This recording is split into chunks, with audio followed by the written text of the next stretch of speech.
Bonjour et bienvenue dans Torchon, le club de lecture où on lit des livres pour que vous n'ayez pas à le faire. Pour chaque épisode, nous lisons un livre qui a fait l'actualité, que ce soit dans les médias ou sur les réseaux sociaux, et nous vous disons si c'est une bonne surprise ou alors un vrai torchon. Grâce à Torchon, vous pourrez briller en société et parler du livre du jour sans même l'avoir lu. Je suis Léa et je suis aujourd'hui avec Pierre. Bonjour tout le monde.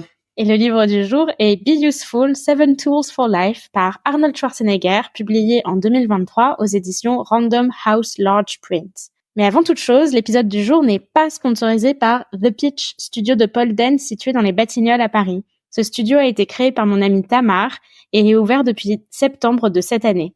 Elle propose des cours de pole dance pour tous les goûts, tous les corps et toutes les envies. L'idée derrière ce studio, c'est de faire du pole dance une expérience équilibrée entre force et flexibilité et entre technique et chorégraphie. Bref, si vous vouliez découvrir ou redécouvrir le pole dance, je vous conseille d'y faire un tour. Le studio a aussi une salle pour les cours de chair dance et de yoga, ainsi qu'un espace de coworking pour pouvoir travailler ou se reposer après un cours. Le studio est 22 rue de la Félicité dans le 17e et vous pourrez retrouver toutes les informations sur son compte Instagram @thepitch_Paris ou sur son site pitchpole.com, c'est PEACHPOLE.com. Alors évidemment, vu nos débuts modestes, nous n'avons pas de véritable sponsor qui nous finance. Je voulais juste donner un coup de pouce à une amie et à sa petite entreprise, mais si vous voulez qu'on dédicace un épisode de Torchon à votre projet, comme nous venons de le faire avec Tamar, n'hésitez pas à nous contacter. Bref, retournons maintenant à nos oignons, du pole dance au bodybuilding. Bienvenue Pierre dans Torchon. Tu es l'un de mes plus vieux amis, je pense, depuis le lycée. Et déjà au lycée, tu étais fan de Arnold Schwarzenegger. Oui, en effet, en dépit d'un manque de ressemblance physique avec Arnold Schwarzenegger et une musculature pas tout à fait aussi développée, j'étais plutôt dans mon enfance, j'étais très jeune, assez fan d'Arnold Schwarzenegger et notamment de son film Last Action Hero, qui est pas nécessairement le plus connu, mais qui met en scène un enfant d'une douzaine d'années, qui est fan de cinéma, qui est notamment fan de Jack Stater, un officier américain super musclé, qui est évidemment incarné par Arnold Schwarzenegger. Et cet enfant, à l'aide d'un ticket magique, finit par entrer dans le film de son super-héros et à le suivre dans un certain nombre d'aventures, avec notamment le super-héros qui finit par sortir du film pour entrer dans le monde réel. C'est un film assez drôle qui contient notamment, qu'il faut absolument voir en VF, préciser, et qui contient notamment une parodie de Hamlet dans laquelle Arnold Schwarzenegger pose la question être ou ne pas être, allume un gros cigare pendant que le château derrière lui explose. C'était évidemment assez délicieux et assez amusant. Eh ben, je vais rebondir sur deux choses. Le premier, c'est que il n'y a pas de VF au livre qu'on a lu. On a dû le lire en anglais parce qu'il n'est pas traduit en français.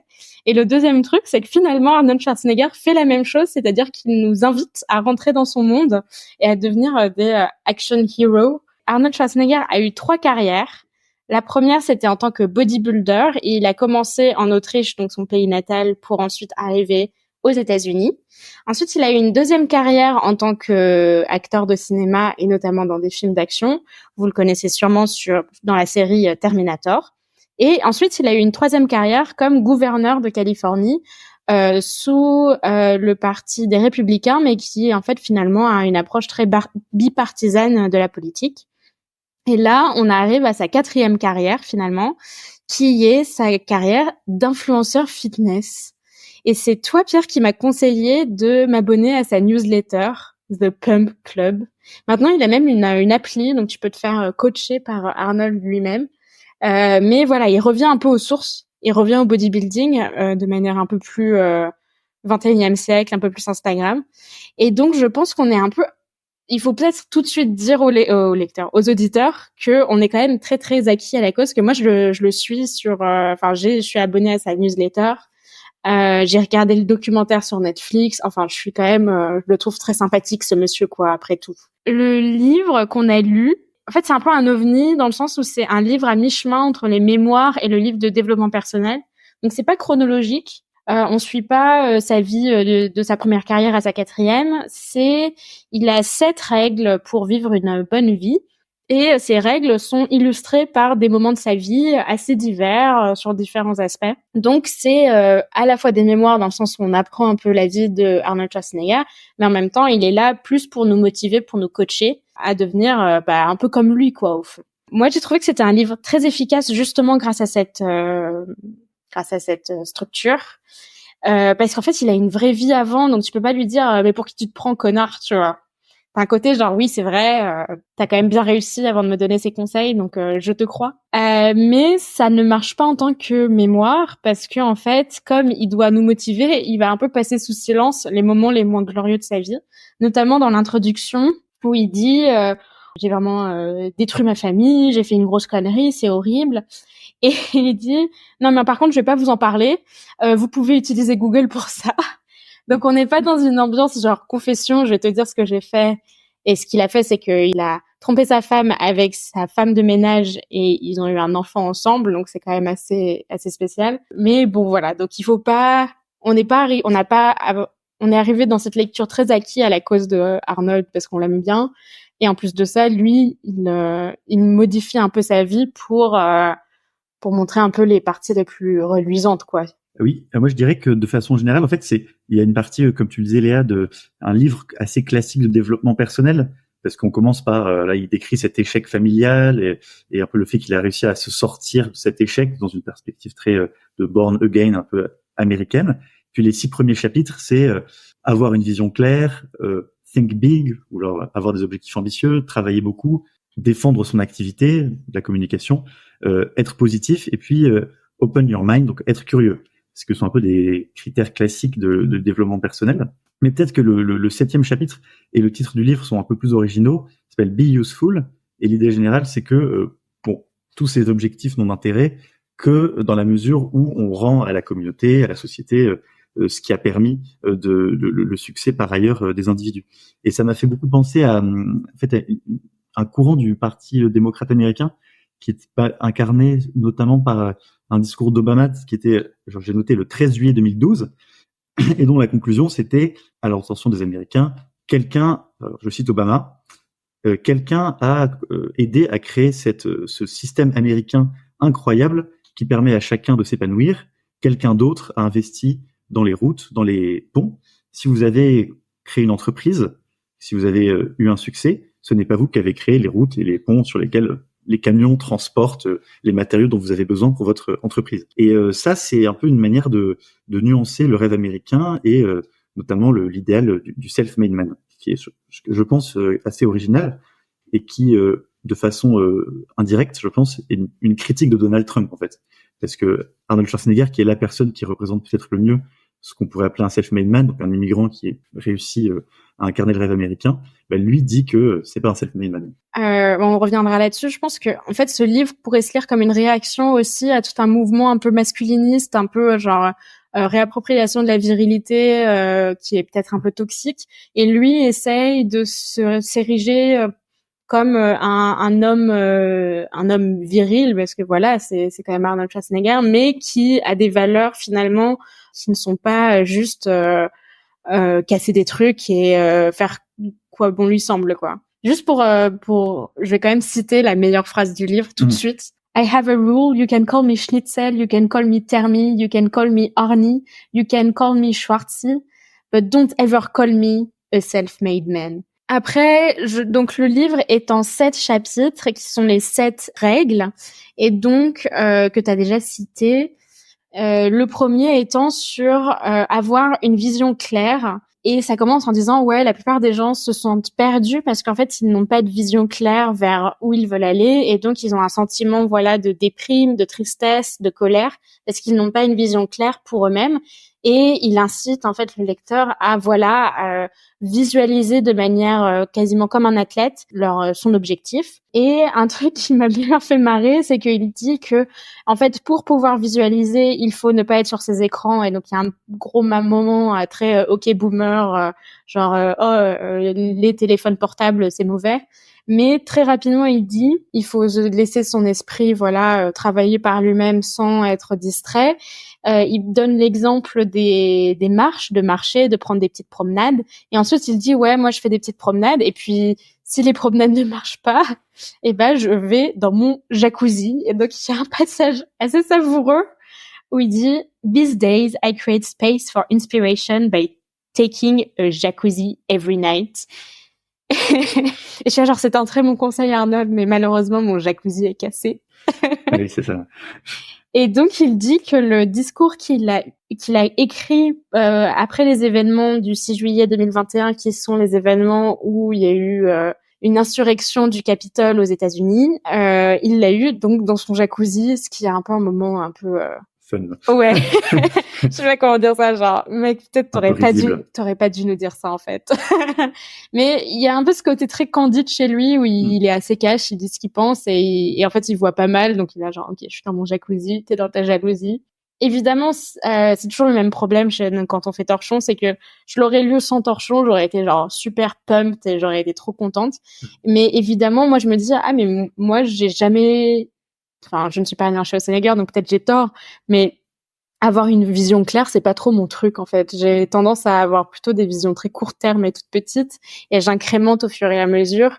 Et donc, la question que je me pose, c'est est-ce que avoir une vision claire, est-ce que c'est vraiment si important que ça?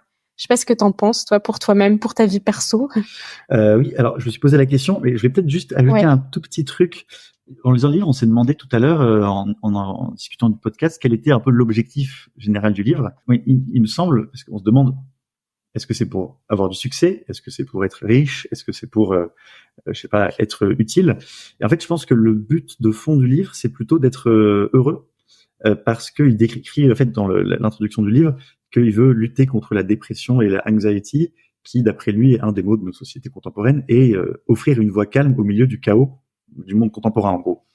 Et à la fin du chapitre, enfin d'un autre chapitre, il fait une citation de Sénèque où il dit, de citation de Sénèque qui dit qu'aucun homme est plus malheureux que celui qui n'a jamais l'occasion d'affronter l'adversité, car il n'a pas l'occasion de faire ses preuves. Et donc il y a toujours l'idée du bonheur qui est un peu, en quelque sorte, le but ultime auquel permet d'atteindre à la fois les Seven Tools, mais notamment le fait d'être utile socialement. De ce point de vue-là, c'est un peu un livre, c'est une sorte de recette du bonheur.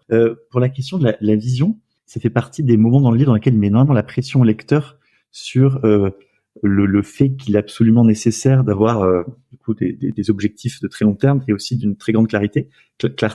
Mais ce que je trouve intéressant, c'est qu'au lieu de mettre l'accent dans son livre sur le libre arbitre, où il dirait par exemple à chacun peut parvenir à des objectifs très ambitieux, à condition d'avoir la volonté, lui dit que en fait, ce qui compte, c'est pas d'avoir une forte volonté, mais c'est d'avoir une projection très claire dans l'avenir.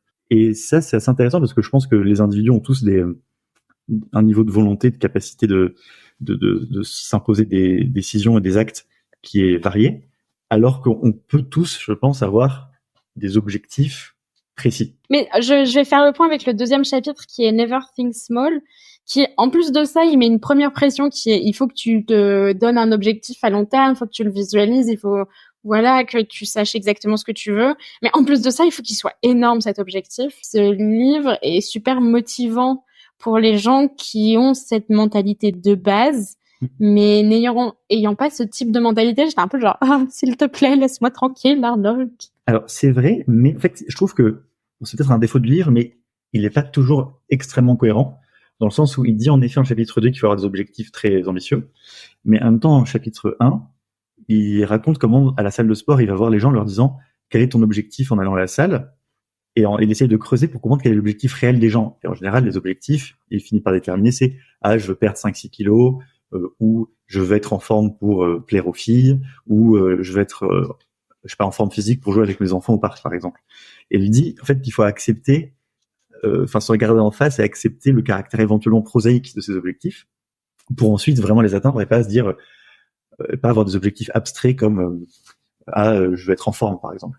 Certes, mais en forme pour quoi faire? Et après, une fois qu'on sait pourquoi, là, on sait ce qu'après, faut faire, même si c'est pas des objectifs très grandioses, quoi. Ouais, clairement, il se contredit. Ouais. Et après, ce qui est marrant avec Never Think Small, c'est qu'il parle de ces histoires de mollets. Parce que comme il pioche dans sa vie pour nous convaincre, il y a ce côté où parfois il pioche dans des moments de sa vie qui sont peut-être un peu incongrus pour le lecteur de tous les jours, notamment pour moi qui n'ai jamais pensé à mes mollets de ma vie. En fait, l'histoire, c'est que il perd un premier concours de bodybuilding et il se rend compte qu'en fait, il a pas des mollets très musclés alors que le reste de son corps sont très musclés. Or, je cite, les mollets musclés are a big part of creating the symmetry of a perfect body according to the Grecian ideal.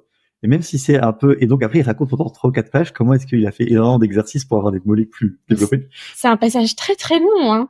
Vraiment, je pense que j'ai sauté une page à un moment parce que j'étais là genre, mais en fait, j'en ai rien à foutre de tes mollets, mec. Mais l'idée générale, c'est que c'est ça, c'est il faut avoir, dans la vision de ses objectifs, il faut avoir tous les détails comptent.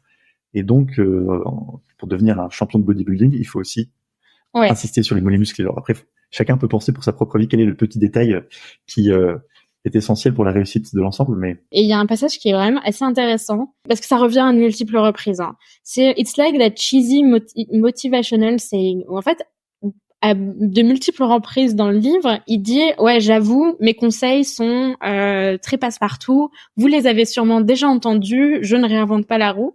Et c'est assez marrant comment il est quand même assez cash et je dirais self-aware. C'est sûr, comme je le dis en anglais, tous les mots me viennent en anglais. Mais bref, il est très, il est au courant hein, que son livre est très banal, quoi. Que tous les conseils qu'il donne ne sont pas non plus. Il est pas en train de réinventer la roue, comme je le disais. Dans Never Think Small, ouais, c'est pas, ça m'a pas convaincu. Les 2 premiers chapitres m'ont pas énormément convaincu. Et surtout cette histoire de ne pas avoir de plan B. Alors non, ouais. C'est pas mal d'avoir des plans B dans la vie.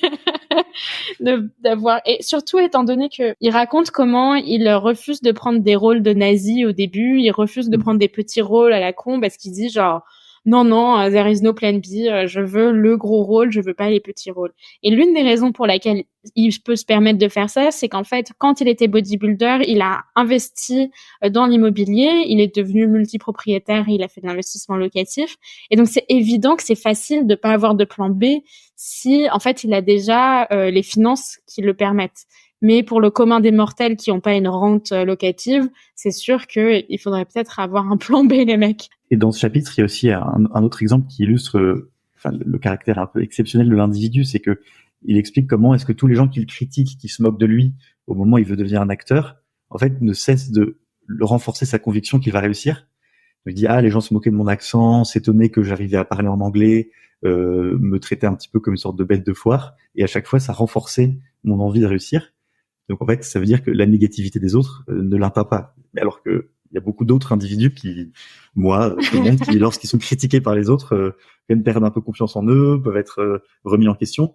Et lui, il explique que c'est l'inverse. Donc, oui, et parfois les autres ont raison. Enfin là, dans son cas, c'était faux. Il a réussi, il leur a prouvé qu'ils avaient tort. Mais parfois, les gens qui viennent vous dire c'est un peu des conneries ce que tu es en train de faire, c'est parfois pas mal de les écouter. J'ai pas d'exemple en tête comme ça, mais si tu décides de mettre tout ton argent dans des cryptos, c'est pas une très bonne idée en fait. Ne fais pas ça. Après, tu peux te dire, ouais, non, si les jaloux, ils jalousent, t'inquiète. Mais en fait, bref, c'est pas un livre qui t'incite à la critique, hein, ça c'est sûr. Et donc, on en vient un peu à une question qui est, que j'ai notée là dans cette page 70, qui est, est-ce qu'un homme extraordinaire peut réellement aider des hommes ordinaires? Et par extraordinaire, c'est que lui a réussi tout ce qu'il a fait. Donc, il y a un peu un biais du survivant dans le sens où comme il a réussi, ça veut dire que son chemin était le bon, mais en fait, on n'en sait rien. Peut-être qu'il a juste eu beaucoup de chance. Et en plus de ça, à travers les premiers chapitres qu'on lit, on voit un personnage qui a une volonté de faire, qui est très énergétique, qui est capable de faire des choses, et on ne sait pas trop d'où ça lui vient. On a un peu l'impression que c'est inné et que c'est pas quelque chose qu'on apprend dans un livre. Et donc, tu te dis, waouh, en fait, Arnold, je sais pas si t'es la bonne personne pour me parler. Oui, il y a toujours une hésitation. Est-ce que le fait d'avoir un exemple de quelqu'un qui est très très efficace à côté de soi et très fort dans sa volonté d'action, et est-ce que ça motive ou bien est-ce que ça déprime par comparaison? Donc lui, il invite plutôt à dire qu'il faut s'inspirer des autres pour être tiré vers le haut. Mais bon, il y a de nombreux exemples de gens qui font des burn-out parce que leur environnement de travail est trop intense, qui souffrent de la comparaison avec, par exemple, je sais pas, un frère, une sœur ou un parent qui a énormément de succès et qui écrase en fait les autres, plutôt que les motive. Et donc je ferai un peu le lien avec le chapitre 3 qui est donc titré Work Your Ass Off. Oui, c'est très chic tout ça. Et il commence en disant I bet you and I have a lot in common. Et il se trouve que j'ai pas grand chose en commun avec Arnold Schwarzenegger, pour être très honnête. Et il dit We are not the strongest, smartest or richest people we know. Et je suis là genre oui, enfin, Arnold, tu es quand même très très riche. Mais c'est assez marrant parce que c'est tout un chapitre sur le fait que en fait tu tu dois travailler pour atteindre tes objectifs. Et c'est un passage qui a en fait une certaine forme de philosophie sur déjà la douleur, ce qui est assez impressionnant, qui est qu'on comprend que en fait la capacité principale d'Arnold Schwarzenegger, c'est pas qu'il est très fort mais c'est juste qu'il tolère d'avoir mal à des moments très clés de sa vie. Et en fait, son entraînement est en fait un entraînement à la douleur et d'accepter la douleur et comment faire en sorte que il puisse continuer comme ça à travers cette douleur et limite aimer cette douleur-là. Donc j'ai une note de bas de page, une note que j'ai écrit BDSM Arnold. Je pense qu'il y a un peu de BDSM là-dedans, mais en tout cas, il y a cette idée que la douleur a un sens. C'est, je crois, toi qui as trouvé cette... Oui, en fait, il y a un passage où il s'est cassé le fémur en faisant du ski, je pense, je sais plus. Ouais, c'est ça. Et en fait, il doit faire un discours d'inauguration de son poste de gouverneur de Californie, ce qui implique d'être debout. En fait, c'est peu après la rupture de son fémur, et donc la douleur est très, il a beaucoup de mal à rester debout, mais malgré tout, il fait tout son discours debout, en dépit d'une douleur apparemment insupportable, et il cite à cette occasion Murakami. Il a des citations assez étonnantes parfois, qui dit je peux supporter toute douleur dès lors qu'elle a un sens. Et ça me fait penser à quelque chose. Et c'est souvent il y a Schopenhauer qui dit qu'il faut choisir entre la douleur et l'ennui. Et or lui, on a l'impression qu'il choisit les deux, parce qu'il dit que d'une part que pour travailler il faut faire de la répétition permanente et que donc le travail est ennuyeux. Et qu'en plus, il faut supporter la douleur. C'est pas la douleur ou l'ennui, c'est la douleur et l'ennui. Ah oui, ce que je voulais dire, c'est que, alors, il cite pas Schopenhauer, non, mais il cite énormément de philosophes. Il cite Épictète, Marc Aurèle, Nietzsche, pas mal, Sénèque. Et donc, c'est assez intéressant de voir comment il les cite. Bon, un peu de manière assez attendue, en mode petite phrase inspirante par-ci, par-là. Mais on voit quand même... Enfin, c'est marrant qu'il y ait Nietzsche dans le lot, mais il y a cette idée quand même de stoïcisme assez importante. Il cite quand même pas mal de stoïciens. Oui, c'est ça, stoïciens. Et donc, il y a ce côté un peu genre à la fois philosophe, mais en même temps homme du peuple, qui est assez rigolo. Ce qui est étonnant, c'est qu'en fait, il fait... C'est vrai que le principe de base de la musculation, c'est que c'est à partir du moment où tu as mal à un muscle qu'il est en train de travailler, puisque c'est sur des répétitions, et donc c'est à partir du moment où tu as de l'acide lactique dans les muscles que les muscles gonflent. Et donc en fait, il fait un peu de cette expérience de la musculation une sorte de clé de voûte de toute sa vie. C'est-à-dire, voilà, il a mal au fémur, mais il faut quand même faire le discours d'inauguration. Il raconte que il fait des entraînements assez douloureux pour les films, où il fait beaucoup de cascades, il se fait mal. Il y a une sorte de valorisation permanente de la douleur dans sa vie, quoi. Ouais. Part de l'expérience de la musculation. C'est marrant parce que cette semaine, je suis donc allée nager. Et évidemment, en lisant Schwarzenegger, j'ai quand même beaucoup pensé, vu que je faisais du sport, donc j'ai beaucoup pensé à lui. Et à un moment, j'étais vraiment genre, c'est vraiment difficile. Et c'est à ce moment-là où j'ai vraiment repensé à ce chapitre. Et donc, c'est assez motivant parce que au lieu de me dire genre, je vais aller moins vite, c'est un peu trop difficile pour moi. À l'inverse, je me suis dit genre, allez, let's go, c'est justement ça que je dois atteindre. Et ça a bien marché pour moi, mais j'étais dans un environnement qui était quand même assez protégé, et c'est quelque chose que je fais depuis longtemps. Mais quelque chose à dire quand même, malgré tout, et bon, c'est un peu une évidence, mais je vais le dire quand même, c'est que la douleur est une information qui est là pour quelque chose, elle a une raison. Elle dit, ouais, la douleur sans sens, la douleur a toujours le sens propre qui est que c'est un warning en mode, attention, tu es en train de faire un truc dangereux. Et donc, je sais pas si ce chapitre et une bonne idée pour les gens un peu casse-cou, parce qu'il y a des moments où il faut pas ignorer la douleur et il faut prendre en compte la douleur et arrêter. Et donc, je sais pas, tu vois, genre, c'est un chapitre qui est peut-être très inspirant sur certains aspects de ta vie, par exemple, aller plus vite à la piscine, mais qui sont, à l'inverse, très dangereux sur d'autres aspects. Par exemple, ça peut conduire au burn-out, dans un point de vue professionnel. Dans l'amour, tu peux te dire, l'amour fait mal, mais en fait, non, l'amour ne devrait pas faire mal, ça devrait pas être douloureux. J'extrapole totalement ce chapitre. Oui, ça marche beaucoup pour la musculation, la douleur, quelque chose de valorisant, mais par exemple pour la course à pied, si jamais tu as mal au genou par exemple, il vaut mieux se dire qu'il y a un problème. Il faut mieux pas se dire c'est super, la douleur a un sens. Il a raison et en même temps il a tort, c'est ce que je veux dire par là. Et donc je voudrais passer au prochain chapitre qui est celui que j'ai préféré, peut-être parce qu'il est plus proche de mon activité professionnelle aussi, qui s'appelle Sell. Alors je suis pas commerciale mais je travaille dans le marketing et je trouve que c'est finalement un très bon chapitre sur le marketing, à quoi ça sert, pourquoi tu dois en faire. Mais je trouve qu'il a une vision très positive de de la vente. Et il a une vision pas du tout du style « haha, je vais manipuler tous ces connards avec mes techniques de vente de dingue ». Il est vraiment dans une vision empathique de la vente en mode « je dois comprendre à qui je m'adresse, je dois résoudre leurs problèmes, je dois m'adapter à eux et je dois leur vendre quelque chose où j'ai vraiment travaillé beaucoup en amont ». Et le fait que le chapitre sur la vente suive celui sur le travail est une bonne chose parce que beaucoup de livres de développement personnel ou de livres un peu business sur la vente ne parlent pas tellement du fait qu'on a beaucoup travaillé avant pour avoir un produit à vendre derrière. Donc moi, c'est un chapitre que j'ai bien aimé. On voit qu'il y a du vocabulaire qu'on retrouve pas mal en école de commerce. Il parle de proposition de valeur à un moment, ça m'a fait rire. Et donc, c'est peut-être le chapitre où je suis le plus en accord avec lui.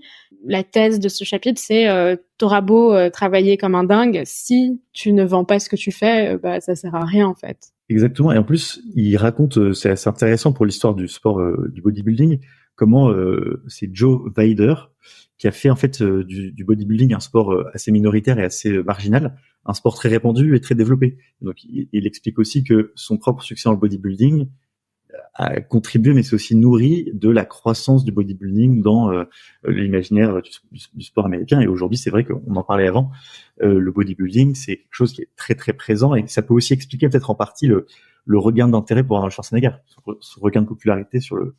En fait, ce que ça donne comme idée, c'est que quelle que soit ta carrière, tu auras forcément des gens à convaincre. Et lui, plus que d'autres. Parce qu'à chaque fois, il y avait vraiment un public très, très varié. Et les comprendre ce qu'ils veulent, comment les convaincre, c'est quand même quelque chose de super important. Peut-être passons déjà au chapitre 5, qui est Shift Gears. Ou... changer de braquet ou changer de vitesse. Les traducteurs s'écharpent. C'est ça. Je me demande s'il est en train d'être traduit en ce moment. Bref. Et c'est un chapitre qui, en fait, pourrait se traduire par « reste positif », mais qui est un peu le chapitre non, mais tout est une question de perception et d'attitude dans la vie, qui est donc le chapitre qui m'a le plus énervé, ayant une attitude très négative tout le temps, en permanence. Mais il a un argument assez intéressant sur la négativité. Enfin, il dit simplement que c'est logique que la négativité l'emporte dans l'esprit humain parce que on est une espèce animale qui a dû survivre dans des conditions très difficiles pendant plusieurs millions d'années. Et par conséquent, il est logique qu'on imagine toujours les choses au pire et qu'on soit toujours méfiant vis-à-vis de la réalité puisqu'elle est a priori dangereuse. Et or, aujourd'hui, la situation est différente puisque le but c'est pas de survivre mais de thrive, s'épanouir. Et donc, voilà, c'est ça son point de départ un peu anti-négativité. Et il a même tout un développement. Alors, il cite un peu pêle-mêle plein d'auteurs classiques. Enfin, il dit qu'il faut avoir de l'amor fati, l'amour du destin. Et il parle même de Nietzsche de ce point de vue-là. Il ne cite pas l'éternel retour, mais c'est un petit peu la même idée. L'éternel retour, c'est l'idée que de Nietzsche qu'il faut mener sa vie de telle sorte qu'on puisse souhaiter qu'elle se répète éternellement. Ça pourrait être quelque chose qu'il aurait pu mettre dans son livre. Je vais d'ailleurs lui envoyer immédiatement un message pour lui proposer d'inclure ça dans sa prochaine newsletter. Mais c'est un passage qui est assez, juste avant ce passage très philosophique où il cite Nietzsche, il parle aussi de sa propre vie et du fait que son père était un alcoolique qui battait ses enfants. Et ce qui est assez impressionnant, c'est que c'est assez surprenant. Tu lis un livre de motivation et tout d'un coup, il te dit quelque chose qui est vraiment dur à lire, mais il dit à un moment I know this is harder for some than others. I'm fortunate. I've always been this way. Donc on revient à cette idée que quand même c'est vraiment une seconde nature chez lui d'être énergique, d'être positif, d'être un peu borné et obsédé, malgré le fait qu'il a eu finalement une enfance extrêmement difficile avec un père traumatisé de la guerre qui était alcoolique et qui battait ses enfants. C'est un passage qui est quand même assez émouvant à lire et qui est assez surprenant dans le flux du livre. Il y a une histoire quand même assez impressionnante. Il y a une opération du cœur qui rate et avant un tournage d'un des films de Terminator et auquel il veut absolument participer le plus vite possible. Et donc, il est immobilisé à l'hôpital pendant 1 semaine avec des exercices de respiration à faire pour pouvoir sortir de l'hôpital. Et donc, il demande à l'infirmière de venir dans sa chambre et de lui faire un tableau face à son lit avec des exercices de respiration. Et elle doit cocher une case à chaque fois que Schwarzenegger en fait, et il essaie d'en faire le plus possible pour sortir le plus vite possible de l'hôpital. Et il finit par gagner 1 ou 2 jours de convalescence, en gros. Et ça, c'est un peu une illustration du fait que dans toutes les circonstances possibles, on a l'impression qu'il y a une sorte d'énergie dingue pour se sortir des situations. Et donc c'est à la fois inspirant, mais aussi impressionnant, tout simplement. Ouais. Et tu te poses la question, est-ce que moi je serais capable? Oui. Mais en fait, tu te dis que c'est un livre à lire tout le temps, en fait. Je sais pas, une des réflexions que je me suis faite en lisant ce livre, c'est que je me dis, ah, c'est dommage que je le finisse parce qu'en fait, il m'a motivé ce jour-là précisément quand j'allais à la piscine, mais il faudrait qu'il me motive à chaque fois que je fais quelque chose de compliqué. C'est pas un livre qui se lit une bonne fois pour toutes. Et c'est pour ça que, d'ailleurs, j'étais comme on le lit et donc j'ai besoin d'un format papier. Je l'ai pas écouté, mais je suis sûre que le format audiobook avec sa voix, avec l'accent autrichien, enfin, ça doit être vraiment très savoureux à lire. Et donc, t'imagines, genre, écouter 10-15 minutes Arnold Schwarzenegger tous les matins qui te raconte sa vie incroyable et le fait qu'il est capable de faire des trucs énormes. Je pense que ça peut faire beaucoup de bien, je sais pas, pour la rentrée, là. Oui. Là, on est en train d'enregistrer, on est fin décembre, mais c'est un bon truc de janvier, en fait, ou de quand vous prenez vos bonnes résolutions. Et de façon générale, en fait, le fait qu'il tire de la musculation une sorte d'expérience générale de vie, ça s'applique aussi à la question de l'échec et du succès, parce qu'il dit, quand on fait de la musculation, l'échec n'est pas une défaite, c'est un succès, parce qu'en gros, le but de la musculation, c'est de parvenir à la dernière répétition, qui est celle qui est la plus efficace pour faire gonfler les muscles. Et donc, en quelque sorte, le but de la muscu, c'est de parvenir à ce stade d'échec et de pas réussir à soulever la dernière répétition, parce que ça veut dire qu'on a vraiment bien travaillé. Et donc, en fait, il en tire un peu une sorte de règle générale, c'est-à-dire il faut en permanence essayer d'arriver au point d'échec. Je pense qu'on peut passer au chapitre 6, qui est le chapitre sur la curiosité, mais qui s'appelle Shut Your Mouth, Open Your Mind. L'idée principale étant d'être curieux et ouvert au monde. L'idée principale, c'est que le monde est une grande école et que les grandes écoles, c'est un peu de la merde. Voilà. Sinon, ce chapitre-là est un peu l'idée de devenir un homme de la Renaissance. L'idée étant que tu ne dois pas juste te borner à connaître la taille de tes mollets, mais tu dois en fait être cultivé un peu en tout. Ce qui est marrant d'entendre Arnold Schwarzenegger nous inciter à nous cultiver et être curieux de tout, parce qu'on a cette image d'Arnold comme étant quelqu'un d'assez finalement genre limité en termes de genre, limité en termes Mais là, à partir de la page 192, on se rend bien compte qu'en fait, c'est un homme assez illimité dans ses intérêts. Et en fait, une illustration de cette curiosité qui va de pair avec le fait de pas vraiment respecter les règles communément admises, c'est son déjeuner avec James Cameron, où en fait, Arnold Schwarzenegger a un début de carrière hollywoodienne où il joue plutôt des rôles de gentil. Il a joué Conan le Barbare, qui est son premier grand succès. Et James Cameron lui propose de jouer le rôle de la machine dans Terminator. Et en fait, il raconte que même si ses agents tentent de le dissuader de jouer ce rôle, lui, il a une très longue discussion avec James Cameron où il essaie de comprendre vraiment qui sera ce personnage et comment est-ce qu'on pourrait développer ce personnage de la machine de Terminator. Et il raconte que James Cameron était très surpris, très étonné et impressionné de voir la curiosité et l'intérêt de Schwarzenegger, qui percevait plutôt comme une sorte de Superman bodybuildé et un peu bené. Ouais, il a un personnage un peu d'homme à la fois curieux, mais en même temps simple, tu vois. Il est simple, alors que tu te dirais, non, il devrait devenir un intellectuel. Il s'assume pas du tout dans un rôle d'intellectuel, pour le coup. Après, il donne des trucs assez bateaux, du type, faut poser des questions aux gens, il faut s'intéresser aux autres, il faut fermer sa gueule et puis écouter les autres.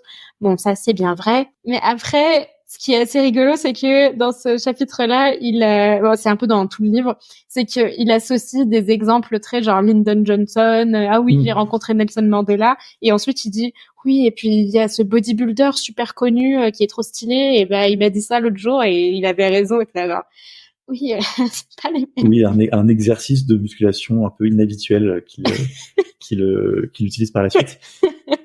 Et c'est assez agréable parce que c'est l'idée générale qu'en gros, il faut le monde est intéressant, qu'il faut s'intéresser à tout, et que même si on est quelqu'un de très connu, très célèbre, il faut continuer à poser des questions aux gens, à s'intéresser à ce qu'ils pensent. Je pense qu'on peut passer directement au chapitre 7, qui est le dernier chapitre et qui est Break Your Mirrors, qui est, je pense, le chapitre le plus emblématique du livre dans son ensemble, enfin, qui est assez différent des autres, mais qui est plus emblématique du titre, Be Useful. Tous les chapitres sont un peu basés sur le fait que tu es l'unique maître de ta destinée, tu dois bosser très dur, tu dois faire tout plein d'efforts, non seulement sur ton travail, mais aussi sur comment tu te vends, mais aussi comment tu t'adresses aux autres, etc., etc.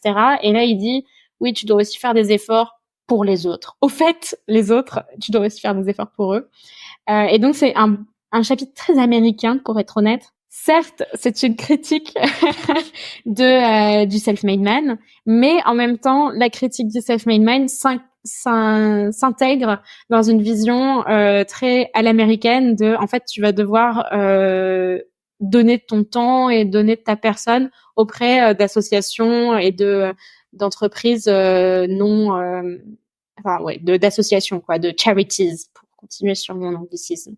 Et donc, tu as un peu cette impression que oui, en fait, si tu veux donner aux autres, il va falloir faire de l'associatif et devenir bénévole. Et c'est l'unique manière, en fait, de t'impliquer auprès des autres. En tout cas, c'est un peu comme ça que je l'ai lu. Non, tout à fait. Et il donne un exemple assez long et assez développé qui est assez touchant aussi. C'est dans les années 70, quand il fait du bodybuilding, il va dans une université au Wisconsin et il fait une sorte d'introduction à la musculation et au développé couché, notamment à des jeunes ados. Et alors, il raconte qu'il y en a un qui a très peur au début, puis qui finit par prendre une barre, puis à se faire une répétition, puis après il ajoute des poids, et puis le garçon qui était timide au départ finit par faire des répétitions avec 40 kilos de développé couché, pendant que tout le monde l'applaudit et que tout le monde est fou de joie. Et à la fin, il fait des high five avec tout le monde, et là, il décrit ça comme une sorte de moment extrêmement intense de bonheur. Et c'est pas faux que dans les expériences d'enseignement ou associatives, il y a le retour des individus est très très touchant et très intense émotionnellement. Et donc c'est pour ça qu'il dit que rendre l'appareil devient une addiction, parce qu'il trouve qu'il n'y a pas d'équivalence. Le succès personnel ne donne pas autant de satisfaction que la reconnaissance des gens qu'on a aidés. Et ça, c'est un discours qui est pas très original, mais qui est toujours bon à entendre de la part de quelqu'un comme lui. Le chapitre s'appelle Break Your Mirrors, et c'est une référence au premier chapitre, qui s'appelle Look in the Glass. Donc l'idée, c'est qu'il faut comprendre sa vision, savoir qui on est, mais après, à la fin, il faut aussi casser les miroirs, et donc il parle de miroirs éclatés, parce que la vision de nous-mêmes, elle dépend aussi de tous les petits morceaux de miroir éclatés qui ont contribué à faire le grand miroir, en gros, de l'individu. C'est plutôt aimable. Et puis, il décrit aussi comment est-ce qu'en fait, il y a des cercles vertueux liés à la collaboration, notamment en sport. Donc, le fait que le bodybuilding, par exemple, ce soit une discipline qui était presque inexistante et puis qui après grandit, ça montre qu'il n'aurait pas pu devenir célèbre si jamais cette discipline dans son ensemble n'était pas devenue elle-même plus connue. Et de même pour le cinéma, évidemment, c'est des entreprises collaboratives, pour la politique encore plus. Donc en fait, il montre dans chacune des parties de sa vie comment il y a un cercle vertueux de la collaboration et de l'aide, de l'entraide. Je te propose qu'on conclue sur notre impression générale du livre. Est-ce que toi, tu penses que c'est un vrai torchon ou alors une belle surprise ? Je pense que appeler ce livre un torchon serait une monumentale erreur, comme le dit Jack Stater dans Last Action Hero, et que ça pourrait nous valoir la visite imprévue et dangereuse d'un personnage très inquiétant qui toquerait à la porte. Donc non, bien sûr. Non, je dirais que c'est plutôt, je dirais pas que c'est une très bonne surprise dans la mesure où j'étais déjà au courant de cette évolution de Arnold Schwarzenegger. C'est c'est un personnage qui, ne serait-ce que pour son positionnement politique au sein du système américain, mais très appréciable. Je pense que c'est un bon contrepoids aux tensions bipartisanes très intenses qu'il y a aux États-Unis. Et c'est quelqu'un qui rappelle souvent le rôle de l'immigration dans l'histoire des États-Unis, l'importance de la démocratie. Donc ça, c'est quand même très positif. Et pour toutes ces raisons, j'avais des attentes assez élevées en lisant ce livre. Donc le livre m'a pas particulièrement ni impressionné ni déçu. C'est à peu près ce à quoi je m'attendais. J'étais peut-être un tout petit peu déçu qu'il n'arrive pas à faire suffisamment le lien entre son discours de l'utilité et les 6 premiers chapitres du livre. On a un peu l'impression que c'est 2 livres différents qui coexistent. Après, moi, ce que je dirais, c'est que c'est un livre qui m'a quand même motivée, donc il a eu un impact quand même sur moi-même, alors qu'on est fin décembre et je suis crevée, je suis crevax, j'en peux plus. Donc malgré tout, Arnold m'a convaincue d'aller 2 fois à la piscine, ce qui est assez dingue en ce moment, surtout qu'il fait très froid.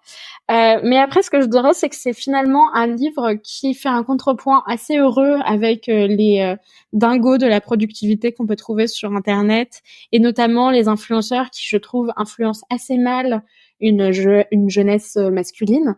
Et donc, je trouve que c'est un livre qui, limite, pourrait s'offrir à, je sais pas, un adolescent, un garçon un peu jeune et un peu paumé, pour lui donner un peu la pêche et pour peut-être lui mettre 2-3 idées en tête qui sont, je trouve, assez positives. Je pense qu'on peut avoir limite une lecture genrée de ce livre en se disant que c'est à destination d'un certain public et c'est finalement pour des hommes qui sont un peu en quête de sens dans leur virilité et qui ont besoin d'un homme finalement ultra viril pour leur donner un peu une sorte de vision de vie, quoi. Ouais, je vais finir sur mon analyse globale du développement personnel, qui a uniquement 2 livres de développement personnel, qui est augmenter son potentiel d'un côté et de l'autre, réduire ses espérances. Là, on est du côté de augmenter son potentiel et non pas réduire ses espérances. Et il se trouve que ça dépend de où vous en êtes dans votre vie. Est-ce que vous avez besoin d'un livre pour vous dire take it easy man, ou est-ce que tu as besoin d'un livre genre allez, va à la salle, motive-toi. Donc c'est un bon livre, je pense, à lire plutôt début janvier que fin décembre. Donc voilà, je dirais que c'est pas un torchon, mais que ce serait une bonne surprise sous condition, c'est-à-dire peut-être être un homme plutôt qu'une femme. Je parle pas du tout dans des termes stéréotypés ni essentialistes ici. Et peut-être si j'ai besoin, voilà, de me motiver pour tenir mes bonnes résolutions de la nouvelle année. Sur le développement personnel en général, j'ai assisté récemment à une conférence qui a été éditorialisée sur le site du Grand Continent entre Elisabeth Rodinesco, Patrick Boucheron et Bernard Lahire sur l'avenir de la psychanalyse. Leur discussion consistait à se plaindre du fait que la psychanalyse et la psychiatrie étaient concurrencées par le développement personnel.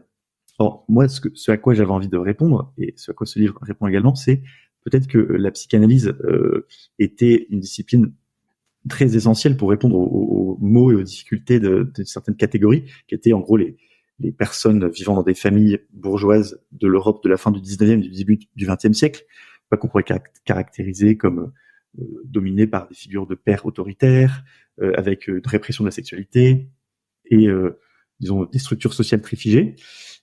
Est-ce qu'aujourd'hui la psychanalyse répond, disons, à la dépression, enfin aux causes de la dépression, de l'angoisse et du stress de l'époque contemporaine? Et j'en suis pas si sûr que ça. Oui. Alors que ce livre, par exemple, il se conçoit comme une réponse à, je sais pas, l'impression de perte de sens, le sentiment de perte de disparition des liens sociaux, qui est une tendance générale qui est constatée dans la plupart des sociétés, notamment occidentales modernes, ou encore, je sais pas, l'addiction aux écrans, à l'image de soi. Et le livre tente de répondre à tous ces problèmes et à toutes ces causes de dépression, de tristesse et de sentiment de perte de sens. Et en cela, je pense que le développement personnel n'est pas forcément inutile, ne doit pas forcément être critiqué de façon monolithique, et on peut faire une place à certains livres, notamment ceux de notre cher Arnold Schwarzenegger, dans voilà, dans la réponse à nos tourments. Ouais. Après, on pourrait dire qu'il y a quand même quelque chose d'assez complémentaire, un peu entre l'analyse et le coach, c'est-à-dire que Arnold ne propose pas du tout d'analyser tes problèmes ou de savoir d'où ils viennent. À la limite, il te dit plutôt de t'en foutre et d'aller directement à la phase de coaching où il va te dire exactement ce que tu dois faire. Après, c'est pas totalement vrai parce qu'il te dit, et c'est peut-être un des reproches que je pourrais faire au livre, c'est qu'il ne te dit pas exactement ce que tu dois faire. Il a un peu du style, tu te débrouilles, je t'ai motivé, allez, vas-y. Donc il a une approche très coach, mais qui s'arrête quand même pas mal parce qu'il sait pas exactement c'est quoi ta vision. Donc en fait, il te donne pas des trucs spéciaux à faire. Alors que dans pas mal de livres de développement personnel, il te donne à la fin du chapitre un peu genre des takeaways où tu vas dire genre oui, tu dois faire ci, tu dois faire ça, tu dois faire ça. Donc là, il le fait pas. Mais je pense que il y a cet aspect un peu coaching, un peu genre quelqu'un qui va te dire ce que tu dois faire. Ça, c'est pas du tout un truc de psy. Les psys, ils sont pas censés te dire, à part dans les psychothérapie comportementale, mais ça c'est un peu différent. Bref, on va peut-être s'arrêter là sur cette histoire de qu'est-ce que le développement personnel. On peut quand même citer, peut-être pour conclure, la série de remerciements sur le modèle des méditations de Marc Aurèle, qui est assez cocasse parce que les personnes qui remercient à la fin, c'est pas sa femme, sa tante et son chien, mais c'est Nelson Mandela, Gorbatchev, Sylvester Stallone et James Cameron, qui sont tous ces super copains et qui m'ont appris à croquer la vie à pleines dents. Voilà, merci Pia de m'aider à croquer la vie à pleines dents. Tu es un peu mon Sylvester Stallone à moi. Je vais conclure là-dessus. Merci beaucoup de nous avoir écoutés jusqu'ici. Si le podcast vous plaît, n'hésitez pas à nous suivre sur notre compte Instagram @torchon.podcastlittéraire pour nous donner vos idées et vos réactions à cet épisode. Et je vous conseille de le suivre pour plus de recommandations, plus de critiques et plus de coulisses. On vous embrasse et on vous dit à bientôt. À bientôt.